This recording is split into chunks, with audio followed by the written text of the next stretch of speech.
Hi, everybody. This is a brand new series. This is actually going to be a series within a series. And one of the first things I wanted to start with was one of the first things I actually started with. 40 years ago, I started making my own bread at home. It was out of need. We have a son who is lactalbumin sensitive. Not lactose sensitive, but lactalbumin sensitive. That's one of the proteins within milk.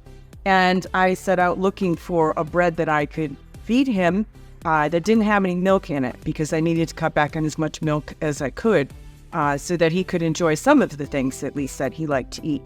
And unfortunately, I couldn't find any bread. And so I went to my mother-in-law, who was making her own bread, as she always did, and I started copying what she was doing. Now, back then it wasn't sourdough.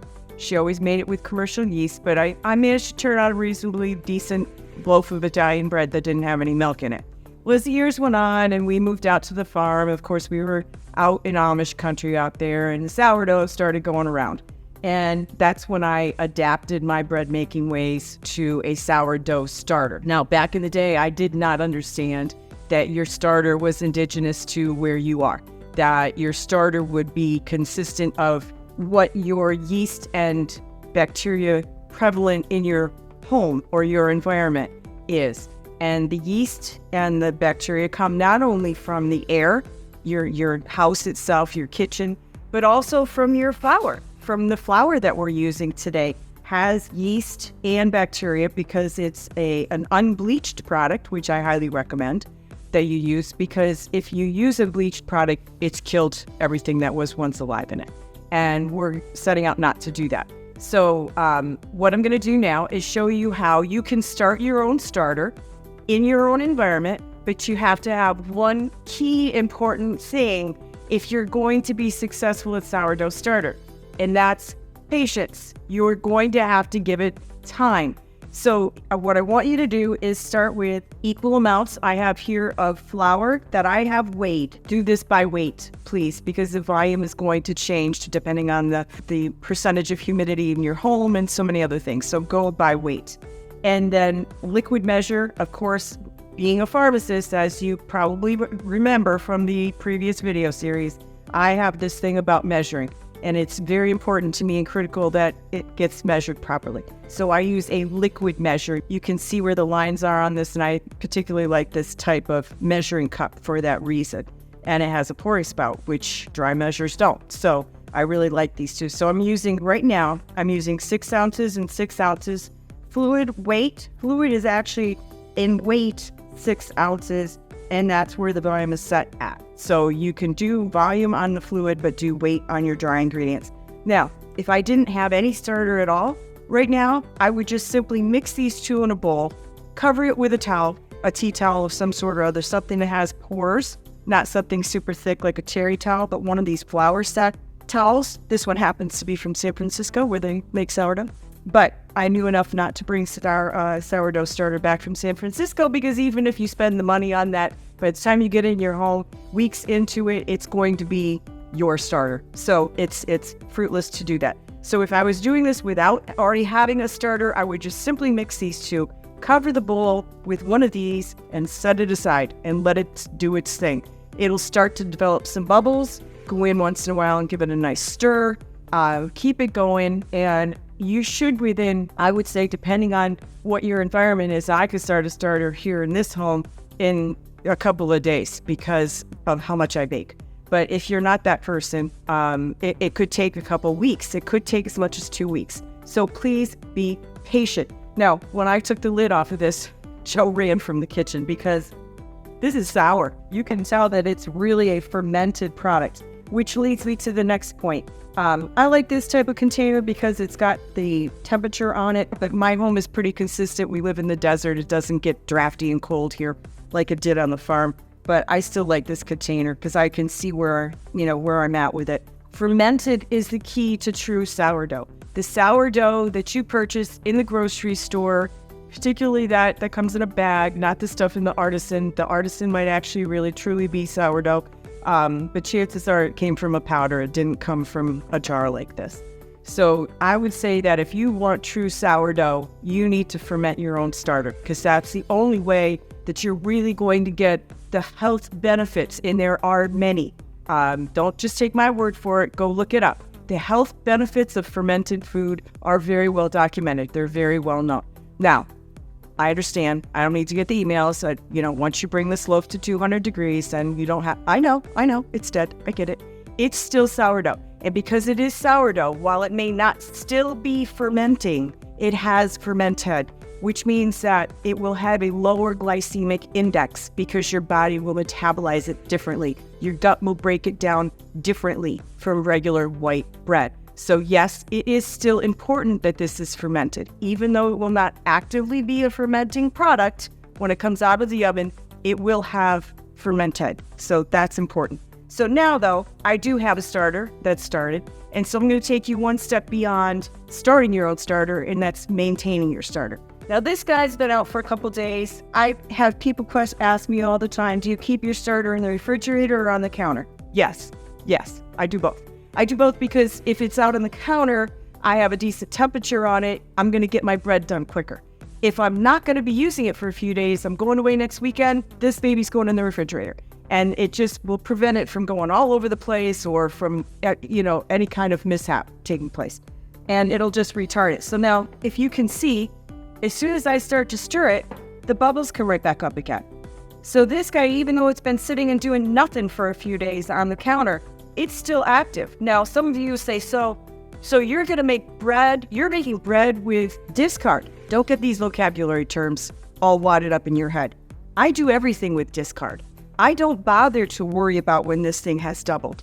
I really don't. I'm actually going to wait until it does double and then start to come down again, because my bread comes out the same no matter what stage this starter's at. I could make bread today with this just the way that it is and make a perfectly presentable, beautiful, highly risen, beautiful loaf of sourdough bread. And I would have no trouble at all. I will use this to make pancakes. I will use it to make a sourdough pot pie. I will use it to make sourdough potato sandwich bread. I will use it to make my English muffins. I use this just the way that it is. I'm feeding it today for your sake, but also for mine, because tomorrow I'm going to make a cake for my granddaughter. And I'm going to make a sourdough cake. And so I'm going to need the extra sourdough starter in order to do that. So what I'm going to do is I'm going to take these two and I'm going to incorporate it into this jar right here. And that is going to feed my starter. So I'm going to just dump it in unceremoniously, trying not to make too much of a mess of me and this whole counter. I'm going to give it a little start with my paddle here. And then I'm going to switch out to my Danish whisk. Why? Because I have one.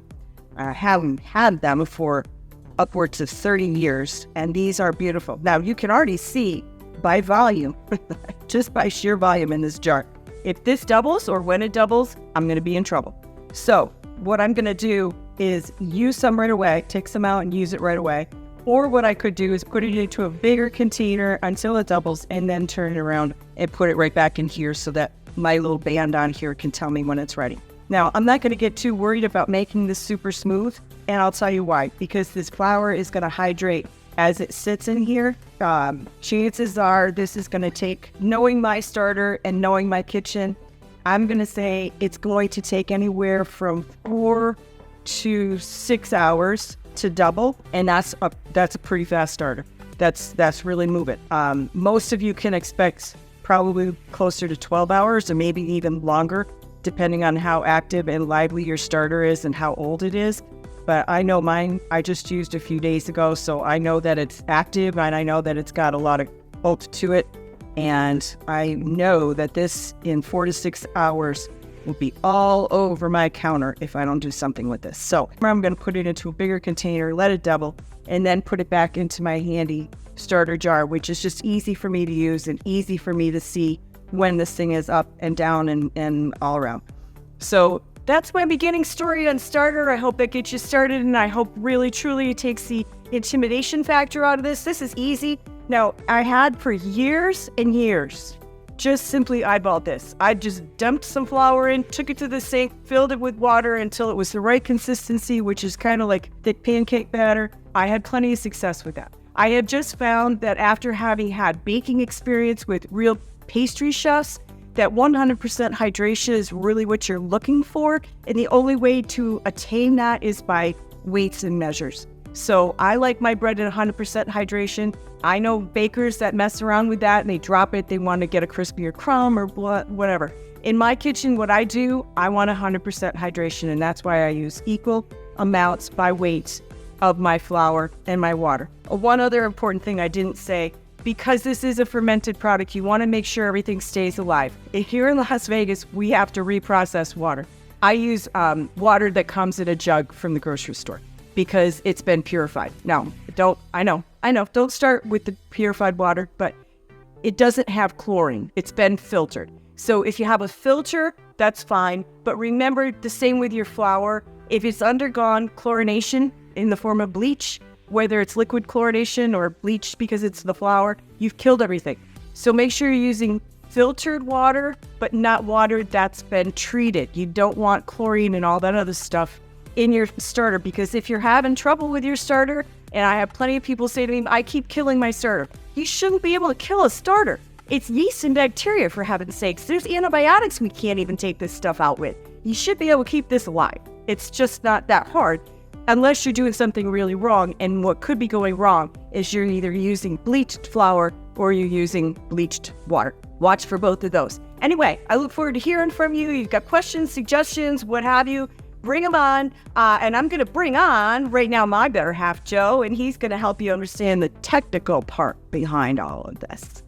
Okay, well, thank you, Noda. You're amazing. She's going to be doing a lot of things. I know that I've had some of her sourdough bread, pancakes, English muffins, cakes, all that's coming. So it's going to be fantastic. Here's the thing. Noda's Casa Cucina. We're building a website now, so this is going to be under Elizabeth's Kitchen for now. So you find RX Healthy Habits, but eventually we're going to cut everything over. There's going to be recipes, blogs, places for you to have comments. There's going to be videos, video clips. It's going to be an amazing website just for her. So Noda's Casa Cucina, that stands for Grandma's House Kitchen or Grandma's Home Kitchen. And that's what she's going to bring you, is amazing traditional recipes that she's developed herself, that she's passing on to her children and grandchildren. She's also going to talk about the science behind it. And she's going to give you some tips and tricks that are going to really help you dial this in, because she's amazing. But she says, hey, look, anybody can do this. All they need to do is just pay a little bit of attention. So hope this video helped you a lot. Replay it. If you had questions, put them in the comments.